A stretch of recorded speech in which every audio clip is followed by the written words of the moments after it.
We talk about twin pandemics, Mhm. and not just the pandemic of COVID, the pandemic of racism, especially as it's manifested itself in the United States. Mhm. Mhm.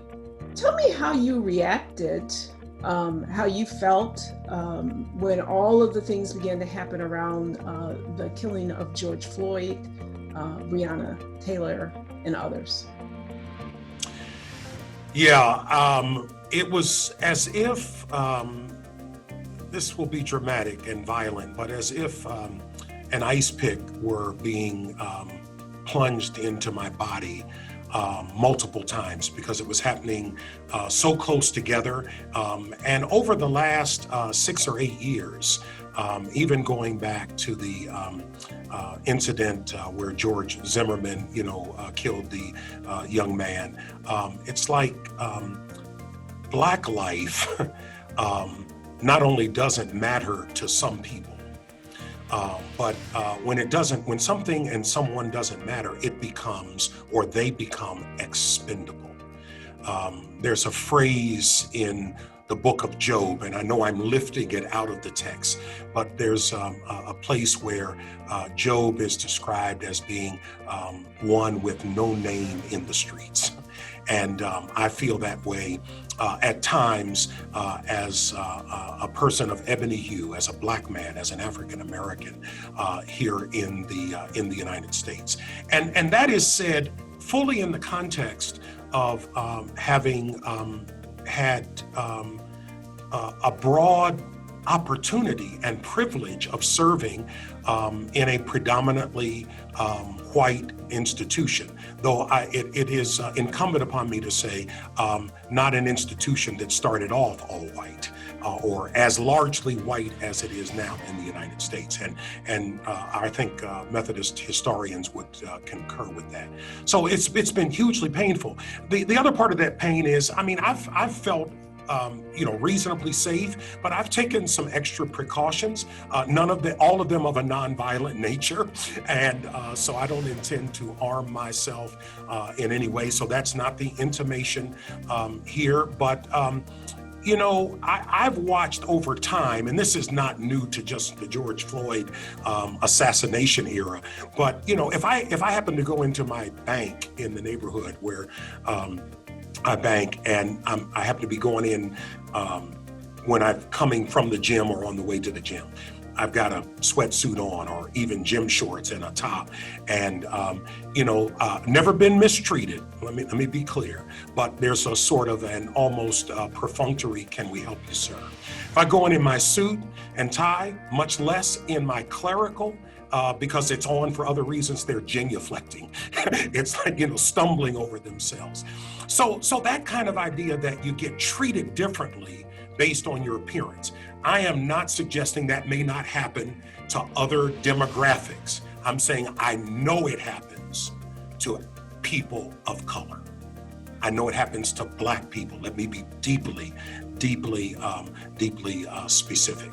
And so the other thing is I worry for my, I've got a 38-year-old son, Cynthia and I.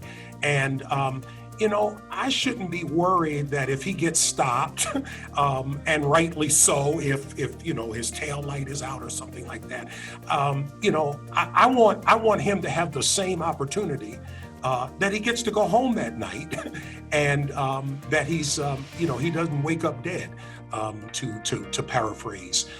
So that's the anxiety that many people of color, Black and brown in particular, carry with them, and it's just utterly ridiculous.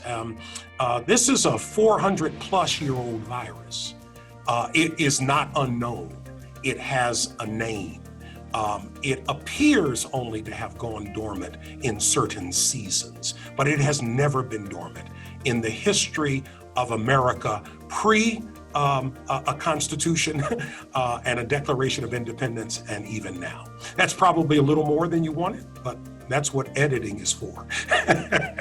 So help me envision, in all that you've said, and you've said a lot, help me to envision the church's response. What would you what would you hope the church would do? How should the church respond?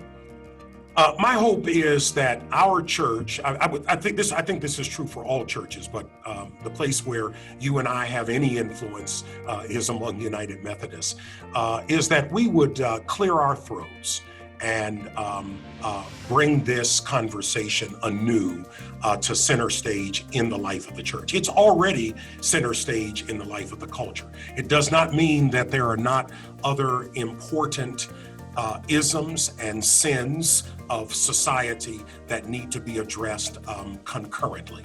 So there's a huge intersectionality to a lot of this.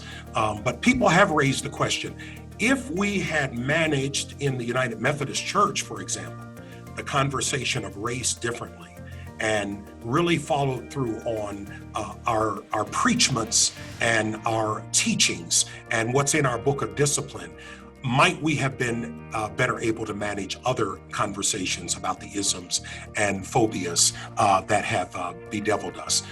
Gil Caldwell is one who kept raising that philosophical, theological question. Maybe because we demurred on this, which has been with us from the beginning, we will be in the position of continuing to demur on a clarion call, a distinct bugle sound, that we not only stand for the elimination of racism in all the aspects of our lives. Now, it's one thing to speak at a denominational level, and I'm not suggesting that we've spoken that strongly. But if you look at our book of discipline, there's some good things there. So I want to affirm that. Annual conferences have made some good statements. From time to time, the agencies and the Council of Bishops have done that. But we've not stayed consistently denominationally on point. And so it is no wonder to me that in some communities, in local churches, there is reactivity to, for example, this phrase, Black Lives Matter. I mean, we should all be able to say that without choking on it and without diluting it to then have all these other categories. Of course, all lives matter. It is insane to not be able to bring a focus to where real pain is at a particular time. It does not undermine the mattering of all lives and of other specific demographics. So what local congregations can do and what annual conferences and the denominations should be doing is providing resourcing and equipping, first by keeping the conversation going, secondly, by making strategic systemic decisions that embody what happens in those conversations. And then saying what we say in everything, every community and every local church can step into this conversation. And we would step into it more effectively if we weren't so segregated in our congregations. But that may be another subject. That's a whole nother interview. Let me ask you, you mentioned that had we not demurred, and as you say that, I am thinking that you are speaking of the creation of the central jurisdiction. Can you talk about that? Mm-hmm. So, we talk often of the so-called reunion of 1939, Methodist Protestant, Methodist Episcopal, and Methodist Episcopal South, and what was a huge political compromise to get the union, so to speak, or the reunion. And it was done on the backs of African Americans. But I want to say that when we constitutionalized segregation, understanding that not every Black American United Methodist was in a church, and even a historically Black church that was in the central jurisdiction, but the majority were, that when we constitutionalized it, we codified it, which means it's to get it out took 2/3 or more of a vote. You with me? When we codified it, we actually took a step back, not that our separations were not themselves a step back from the gospel and from the earliest best aspirations of the Methodist movement. And so that history, that legacy is still with us. And in fact, this is my opinion as a United Methodist, that the fact that the jurisdictional lines are still there is a daily reminder to this United Methodist that we are not free of that demon of racialized Methodism, United Methodism, of segregation. And within the borders of those jurisdictions, some of the jurisdictions that most advocated that this is the only way they could come into the so-called reunion, are in some ways still parts of the church that believe they're running things. And what you're talking about is just the creation of not just the central jurisdictions, but the creation of jurisdictions, period. That's exactly right. That's exactly a way to segregate. Could you say more specifically for people who don't know their history, why were jurisdictions created?